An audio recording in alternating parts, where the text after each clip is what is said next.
Okay, so obviously because I like to hear myself talk, that went way longer than I intended. So I am actually going to try to move much quicker here. The core packing bill does not pass, and it really starts to erode his support. So here you can just see some political cartoons about he's essentially trying to like cheat, right? So in 1936 election, Roosevelt runs against Alf Landon and Huey Long. But his problem is that he's starting to see some chips in his coalition that he's built, especially amongst the Solid South or the Southern voting bloc. His New Deal programs had tried to address the issues of like farmers and laborers, and in a lot of cases that actually tries to extend to African Americans, which obviously the Solid South just can't tolerate.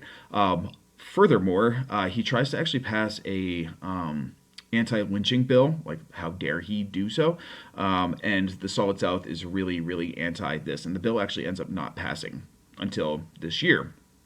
Yeah, this year, 2020. Just let that soak in. But anyway, so he does still easily win, though, like by wide margins. He's still a widely popular guy. You can see here the electoral college map. Yeah, he freaking dominates. Okay, so really weird thing happens though, in that in the midst of the Great Depression in 1937 and 1938, you see a recession within a depression, which is weird, right? So the depression was like year on end of economic shrinkage. But as the New Deal kicked in, you see a stabilization of that. However, a recession is, I think, 2 quarters of decreased GDP. So even though GDP had stabilized and was no longer shrinking during the Great Depression, during this 1937-38 recession, the GDP starts to shrink again. Social Security tax and reduced government spending on new government programs results in less cash, thus less spending, thus less GDP. So like a bunch of factors go into this, and like it looks really, really bad for Roosevelt, especially seeing as he's going to have to run for president again. Even though I guess he hasn't really said it at this time, he knows he's going to in 1940. So I mentioned before in like the previous video the Keynesian economic theory. This is the idea that government spending in depressions or recessions is good for the economy. It promotes growth. It puts cash or money out into the system at pretty low interest rates, which is supposed to drive economic activity. So money is more available, therefore they're more willing to take risks at lower interest rates, start new businesses, which then in turn, more jobs. Those people have jobs, they have wages, like the whole thing. Okay, so pictures.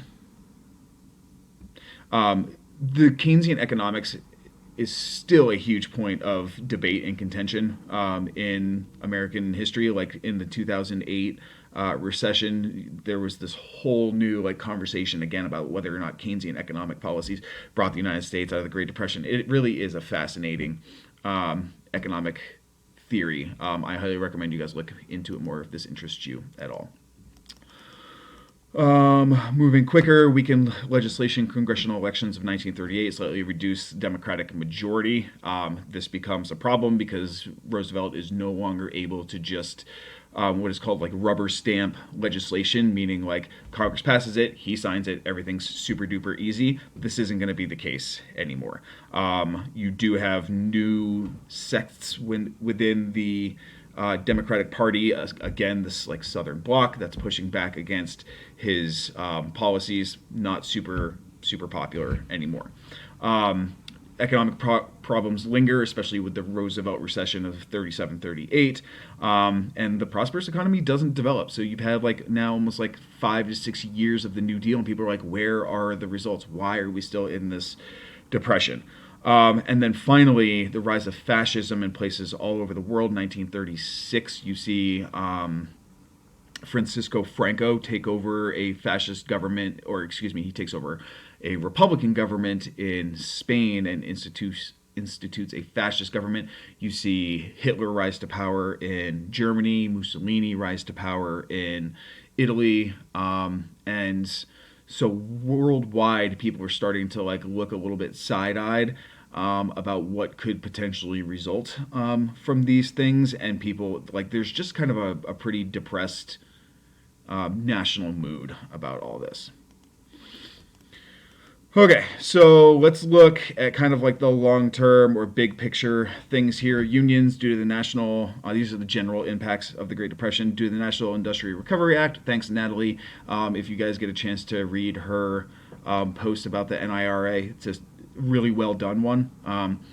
The CIO, Congress of Industrial Organizations, forms from the AFL, or the American Federation of Labor, to organize unskilled laborers. By the way, later on, the two will merge and become the AFL-CIO, which is actually still a one of the, I think, the largest or like the second largest labor union in the country. And you start to see strikes because the labor industry, or excuse me, the labor unions start to rise in power. They feel empowered to really start to push for a lot of the things that like the progressives have been arguing for forever. And one of the things that they're going to institute during this time is what's called the sit-down strike. So rather than forming picket lines outside of the factories, they're actually going to sit down on the spot of their jobs and force the stop of production.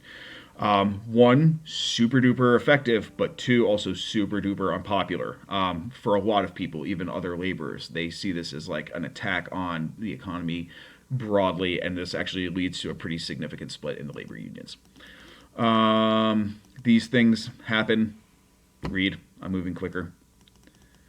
Women in the Great Depression, many more women sought out employment to supplement family income, and in a lot of cases, they actually become the wage earners because the positions that women traditionally held, like nurses, teachers, things like that, those are recession or depression proof jobs, right? Like you always need teachers, you always need nurses. And so women will actually become the breadwinners, and you get this real like tension point within American households, especially when women become the dominant wage earner, about like what it means to be a man, what it means to be a woman. Let's not pretend like this is like the moment when like women earn the respect of the society within the workplace, but it's kind of the beginning of that. Oh yeah, and they also take men's jobs because you can pay them less. African Americans, as always, higher unemployment rate than the national average. They often excluded from state and local relief programs. Still facing racial prejudice in the South, and unfortunately now, like that Great Migration is going to be on pause for a while because like there's no jobs in the North either. And when blacks do have labor jobs in the North, if they've got a job over a white person, the white people in the North are gonna get super pissed off. So you see a lot of race riots that break out during the Great Depression in like the late 30s in places like Detroit, New York, Chicago, etc. So yeah, again, blacks were largely just kind of left out of the New Deal and continue to suffer disproportionately. You have the Fair Employment Practices Committee, 1941, which is an executive order to help minorities gain defense jobs. Until the late in the war, I want to say 43 or 44, will FDR finally pass an executive order. It's Executive Order 8099. It's in one of the handouts that you guys are going to do, that orders the desegregation of defense industry jobs, which is going to extend past that. We know about the Dust Bowl, severe drought turns everything into dust. It's not good. We've seen all these. You do finally see kind of the end of the repeal of the Dawes Act. Remember, that was like kind of the push toward assimilation by forcing Native Americans to take on like American culture in order to gain lands that they could then work. They do return certain tribal lands and encourage preservation of native culture. So you do get this like kind of like flipping of the idea of like assimilation to kind of preservation of traditional native cultures. This isn't across the board, but it does happen at a much broader scale than we've seen before. Here's kind of that example of like embracing native culture. I mean, depending on what tribe you're talking about, right? Mexican Americans serve as a source of cheap agricultural labor in the 20s. However, massive migration of white workers seeking unemployment pushed many Mexicans out of an already limited job market. Similarly to other minority groups, Mexicans face discrimination. Jesus, I'm sorry, I'm trying to go too fast here. Mexicans face discrimination by lack of New Deal programs aimed at aiding them. And there are, again, like much like the race riots that you see in Detroit, Chicago, New York, places like that, you're also going to now see race riots against Mexican Americans in California, one of which is called like the Zoot Suit riot. We'll look at that again as part of your packets for World War II. Cool, guys.